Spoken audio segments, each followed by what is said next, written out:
well. We were so glad. I know Cheryl Smith didn't have damage and she didn't lose her power either, so that was good. So many hurting people. So Hang on, I'm going to clip my hair up real quick. I've had it down for the first time in a while.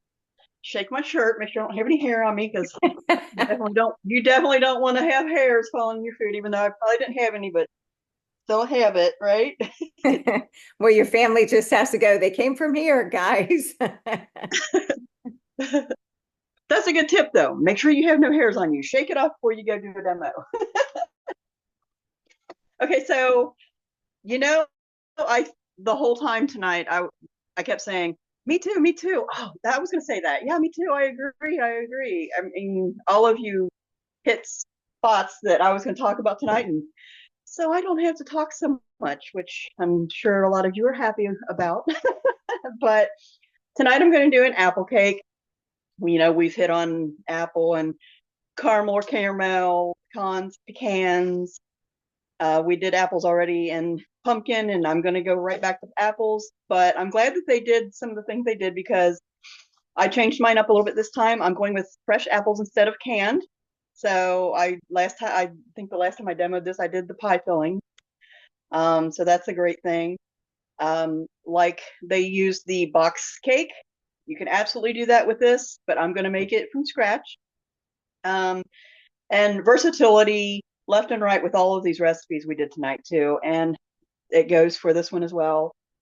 And I'm going to just start right out with the cake portion of it. And I agree, I have to use this bowl for everything. And I think especially for a demo, if you're going to do it, might as well take a thank you gift with you so you can show them exactly what they're going to be getting because it's a perfect size bowl for any batch of cakes, brownies, cookies, you name it.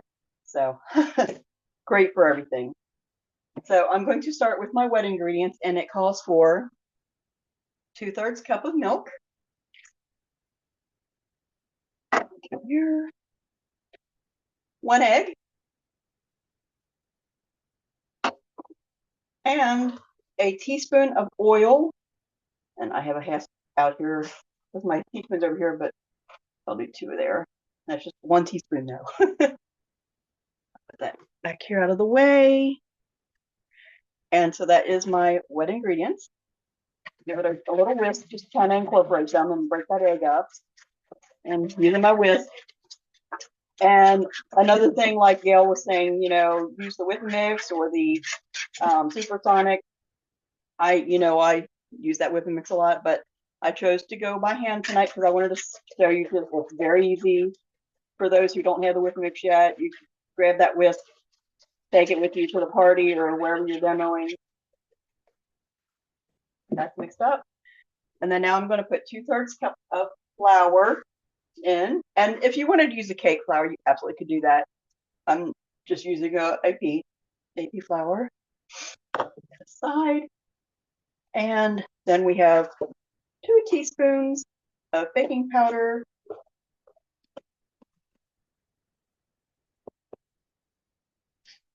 One, two.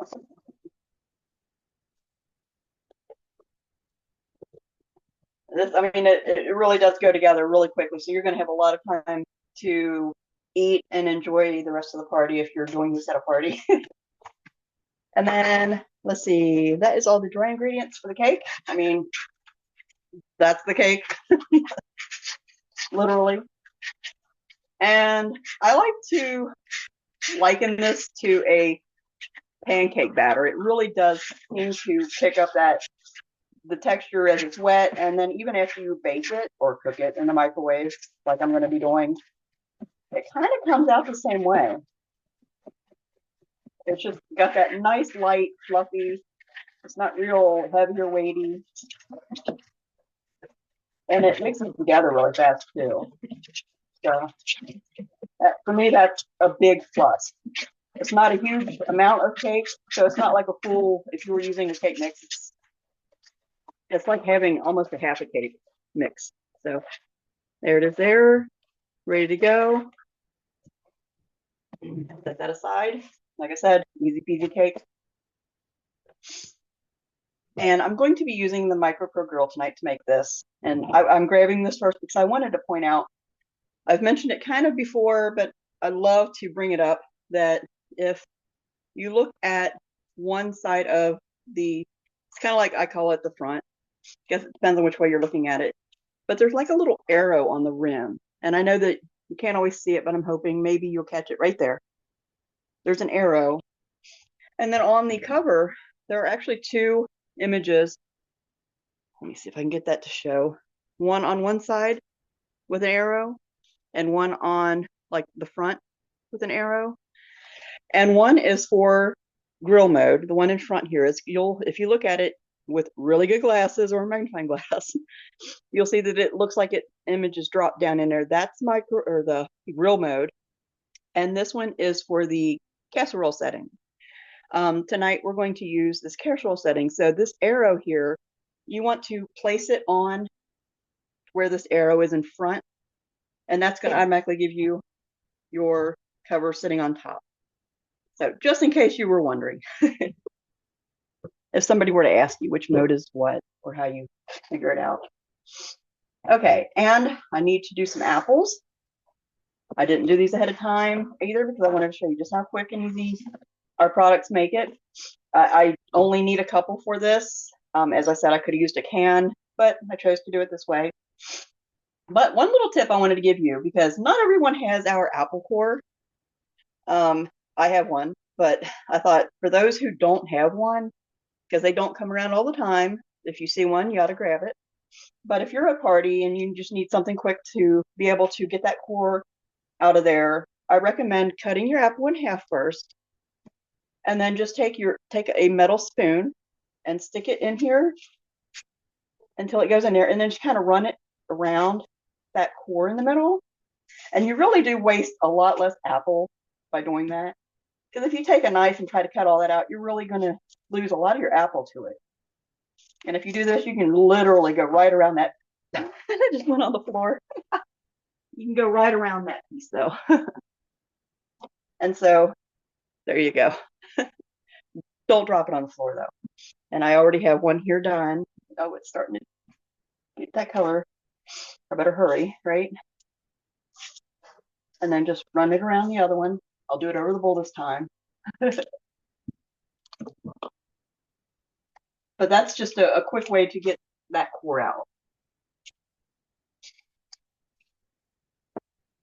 Let me get that end piece off too. Okay, so we got that done. I made this wet so that my hands aren't sticky for the rest of this.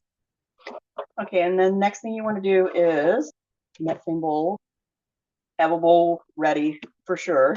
And I'm going to just kind of do a quick peel. And as some of you know, I like to peel away from myself.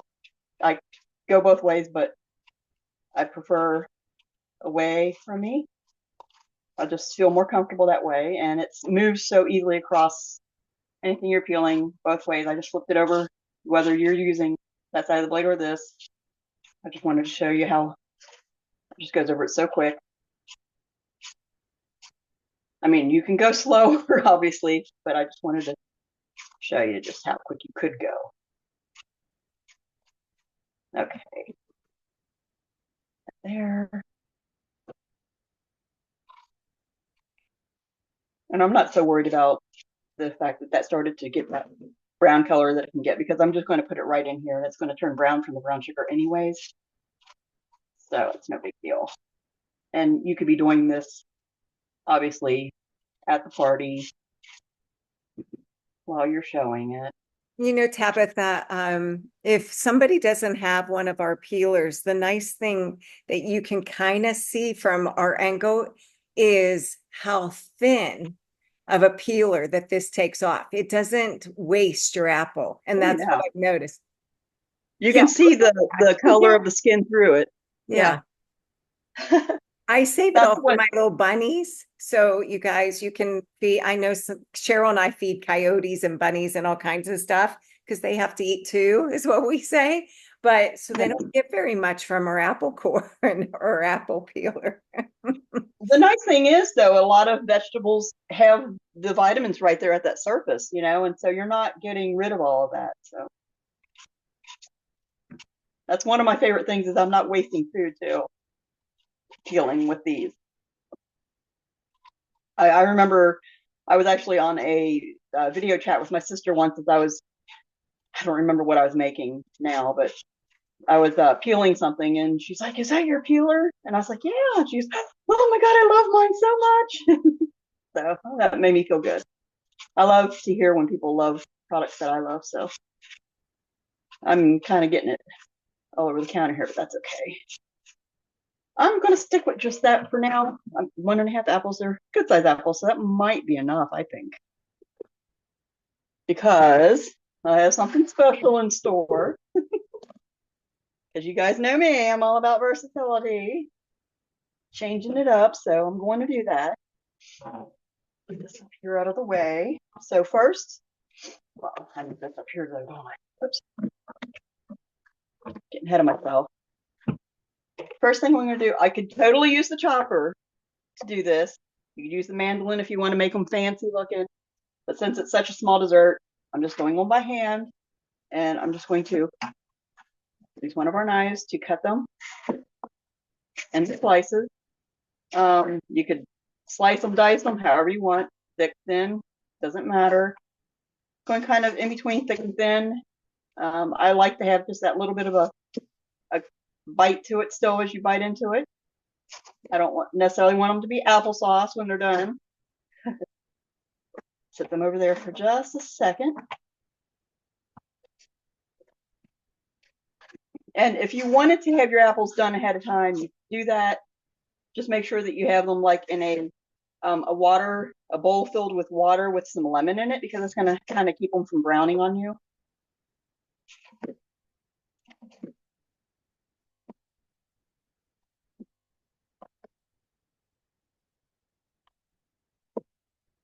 Yeah, I'm glad I only did a 1.5. That's going to be plenty.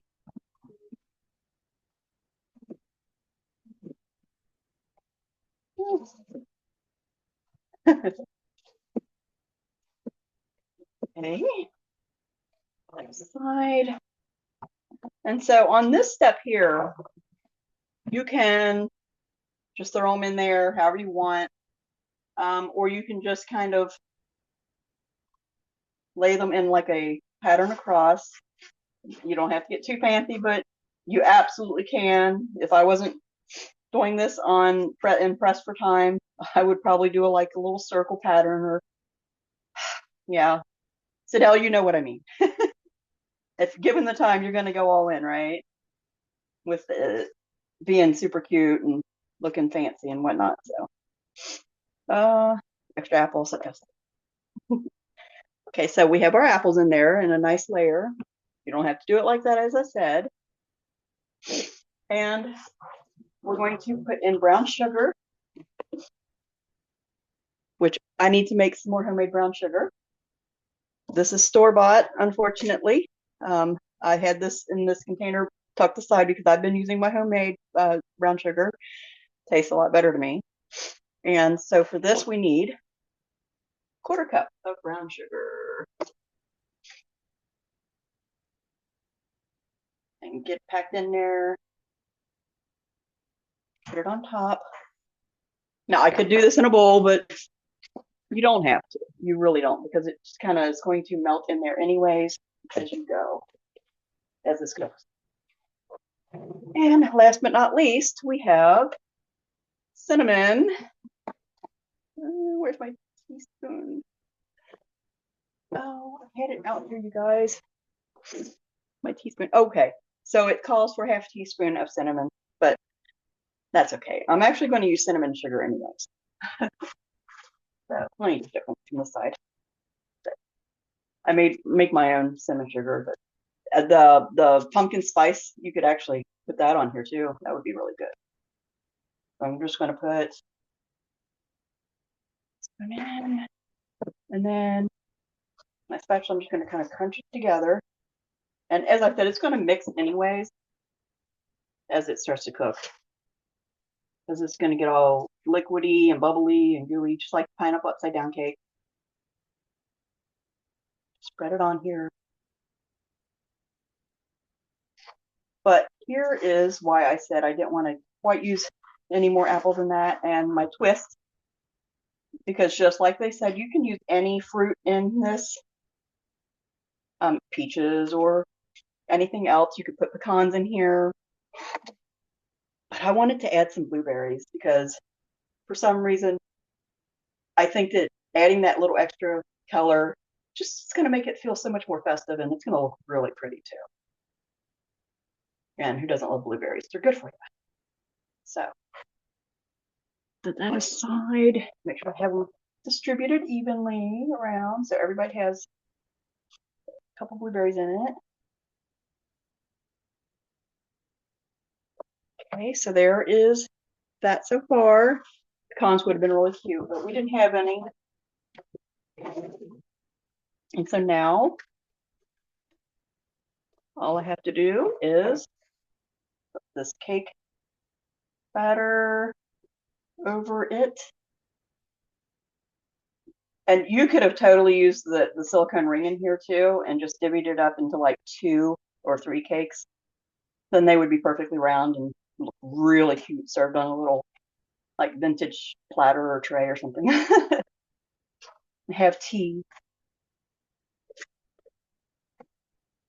And I do want to get all of this out.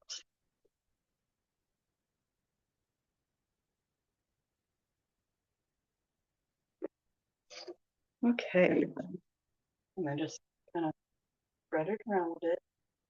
Like I said, it's a very thin batter, so it's easy to kind of manipulate in there. And it's going to kind of seep down in between the fruit, and it's going to at some point kind of mix together a little bit as it bakes. And so you can serve this actually by flipping it upside down, like an upside down cake, or you can just leave it right like this and scoop it out. I tend to do that. But if you wanted to serve it to look really pretty, flip it. Okay, clean this mess off here I just made. And there you go. And I'm actually going to put this in the microwave at full power in casserole mode for 15 minutes. And that gets a nice color on your cake as well as the apples. So I'm going to flip it to this side, casserole mode, so that it's raised up. 15 minutes, easy peasy. And I've already got my vanilla ice cream. Randy picks them up at the store, so I'm ahead of the game. Oh my gosh. Tabitha, I've never made this. It's so good. I did this, I think, last year, and I love it now. So it's so quick and easy to make. So easy. Like I said, any fruit in here, so yeah, no excuses to not make it. there you go. Yeah, I've No never excuse. made it. Isn't it funny, you guys? Are you like me? You watch these demos and you think, that's it, I'm making that tomorrow, right? And then you forget about it. So thank you for volunteering, Tabitha, and showing us this recipe again.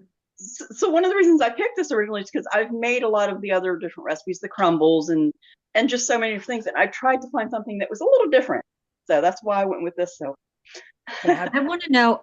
I want to know how you make brown sugar. I've never heard of that before. Sugar and molasses. That's it. Okay. Really? Regular sugar? Yes, just regular sugar. Or if you wanted to use a sugar substitute, just add a little bit of molasses in there. And then what, you just blend, or do you heat it or? No, you just blend it. And I actually put a glove on my hand and I'll use my hand to do it. And I also use the blackstrap molasses because it's a little less sweet. Because, I mean, you're using full-on sugar. So I will use the blackstrap molasses for less sweetness because it doesn't need the added sweetness. It just needs that flavor. Interesting. Because sometimes once you make it homemade, store-bought is going to taste so sweet and so, Really? it's just so amazing. It's light and fluffy. It doesn't clump anything. It's just amazing. I want to be your neighbor, Tabitha. Well, I keep trying to find new things that I can make homemade, and that was just one more thing. I'm like, yay. Oh my gosh, that's wonderful. So impressive. Thank you. Oh my.